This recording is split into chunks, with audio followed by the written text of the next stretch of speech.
So we're always going to identify our patient by agency protocol.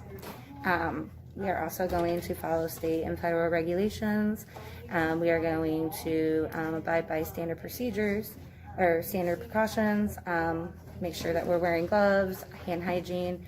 We are going to ensure patient safety and privacy, as well as promote good body mechanics. So when performing a tracheostomy suctioning, we are going to be positioning our patient in semi-pelvic position. We're going to be placing a linen favor on the patient's chest. We are also going to make sure that we have goggles or face shield. And then we are next going to be turning on our suctioning machine.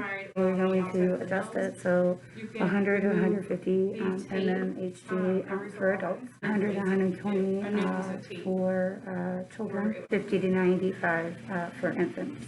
And then we are going to test our suctioning by occluding the airway here. After we're done, we are going to throw away our gloves.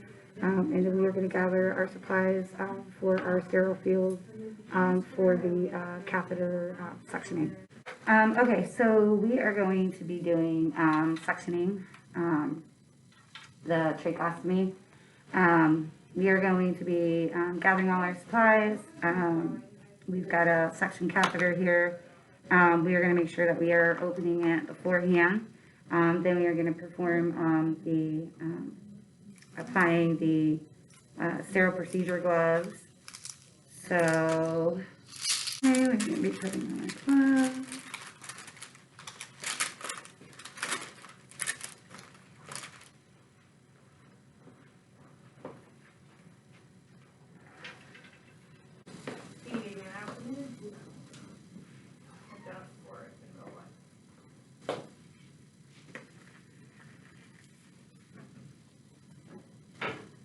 Okay, now we are going to be taking our dominant hand, which is going to be considered our clean hand, at the suction catheter with our dominant hand here. And then we are going to come over to our suction machine. We are going to place the catheter section into the suctioning tubing, and we are keeping our dominant hand sterile. So now this is considered the dirty. We are not touching with this hand, this tubing, or the suctioning tubing right here. So we are remaining sterile on our dominant hand. And then we are going to then place some normal saline into our kit here. Then we are going to be taking the end of the tube here, and we are going to be placing it in our normal saline. We're going to be occluding it to get a small amount of normal saline into our tubing. After we have gotten our small amount of normal saline, we are going to be inserting it to our pre-measured length, no more than 6 inches. So we're going to be inserting. We're going to be inserting without suction. We are going to be pulling it out using our non-dominant hand. We're going to be occluding, and then we are going to be using our dominant hand to do circular motions as we are pulling out. So we're going to be occluding and doing circular motion until we have reached the end, and then we would come back and put our dip it in our normal saline solution. Each suctioning, we are going to make sure that we're not doing it over 15 seconds. We're going to give 30-second intervals in between suctioning, and usually we're not going to do it more than 3 times. We're going to limit our total suctioning time to 5 minutes. We are going to make sure that we are hyperoxygenating our patient between every suctioning interval. We're done with our suctioning procedure. We are going to coil the catheter tube in our dominant hand. We are going to clear the secretions out of the suctioning tube by putting it in our normal saline solution. When we are done with that, we are going to then remove the non-dominant hand glove to dispose of the catheter suctioning tube. We would remove our gloves. We would, of course, make sure that we're properly disposing all of our materials, our used materials. We're going to be making sure that we wash our hands, that our suctioning machine is turned off, denoting the color, the consistency, the odor, and amount of secretion. We'd also note how the patient tolerated the procedure. We'll also be assessing lung sounds and the SpO2 level. We are going to be setting up for our tracheostomy sterile field. So the first thing we're going to do is we're going to pick up our gloves and set it on our table. Using our sterile technique, we're going to put on our gloves. So we're going to pinch the inside, step away from our sterile field, keeping our elbows and wrists above the waist. And then with our gloved hand, we're going to go ahead and go inside the cuff, stepping away again from our sterile field, keeping our elbows and wrists above the waist. We're going to take our drape that we have inside our kit here. We are going to put it shiny side down. And then we are going to be emptying the rest of our supplies. So with our gauze, we're going to be separating, making sure that we're staying within our sterile field. Your strap, go around and drop. We're going to be making sure that everything is facing towards the center of the sterile field, and as we use it, we're going to be placing it towards the outer side of the sterile field. So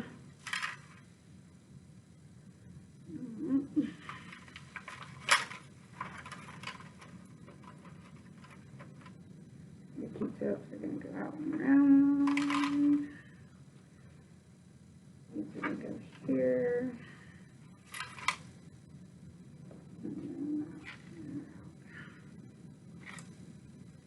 I have my pipe cleaners in the biggest compartment. My brush is going to be located in the middle-sized compartment, and then my Q-tips are going to be in the smaller end of the compartment. First thing we're going to do is we're going to establish that our non-dominant hand is going to be our non-sterile hand. So using our non-dominant hand, we are going to take the lid off and come over to our sterile field.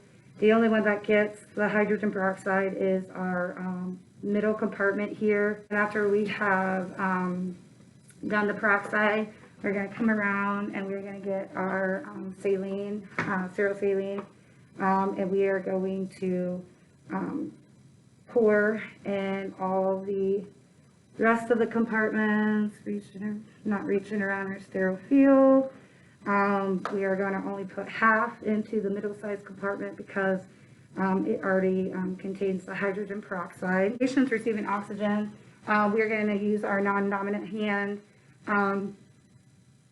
to remove the humidifier or oxygen source. If we can, hook up the oxygen source to the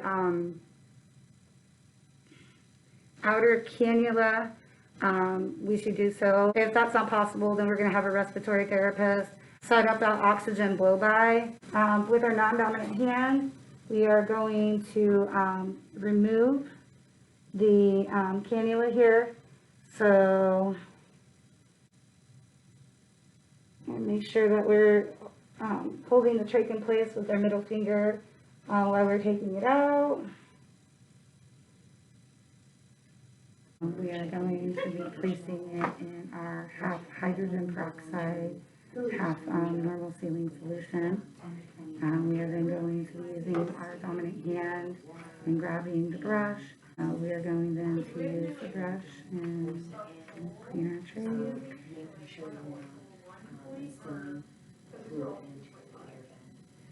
We are going to then make sure that our brush is pointing outward since we have used it now. Then rinse our trach in our normal saline. We're going to tap it, making sure that we're getting all our excess water out. Then we're going to come over here and we're going to place it back into the patient. And we are going to place the trach back in. We're going to make sure that it's curved side down. We're keeping this hand sterile. And we're going to wait until it clicks and that it's in place. Using our dominant hand sterile, so we're going to come in and grab a Q-tip.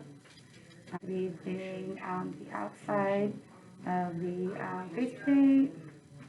We are then going to discard this, and then we are going to take a new one, and we are going to be lifting slightly and cleaning underneath the trach. And then we're going to be throwing that away. Also assessing the stomacite. So we're going to come over and I'm going to use my non-dominant hand to hold down the tracheostomy. I'm going to be undoing the Velcro or the string or whatever and tucking it back. I'm going to take my gauze pad.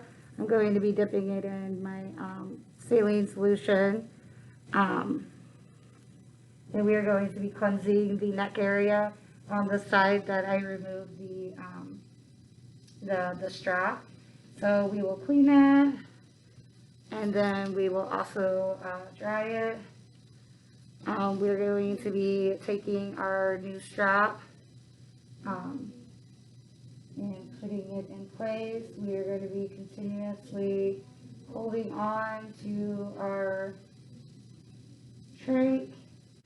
And then we are going to be taking the old one off and disposing it with new clean swabs. We are going to also do the same thing as we did on the other side. We're going to be cleaning and then drying. And then we are going to be putting the other side. When we're coming in from the other side, we are going to double up on our strap here. This is broke, so it's a little hard to demonstrate, but we are going to then tie it off, and we are going to make sure that it's tight, not too tight where it's cutting off circulation or anything or blood flow, but we want to make sure that it's tight and secure around the neck. And then when we are finished, we can also use our gauze pad and place it underneath our trach site. When replacing a disposable, keep in mind that our right hand is still sterile. We are going to already pre-pack it or pre-open our package for our new one. In removing, we are going to make sure that we're using our non-dominant hand, which is our non-sterile hand, and we are going to remove the old piece. We could just pull on this little ring that's up here and remove, and then we would dispose of it, and then with our sterile hand we would then pick up the new one and we would place it just like we did previously with the other one, facing down and looping it through until we hear a click.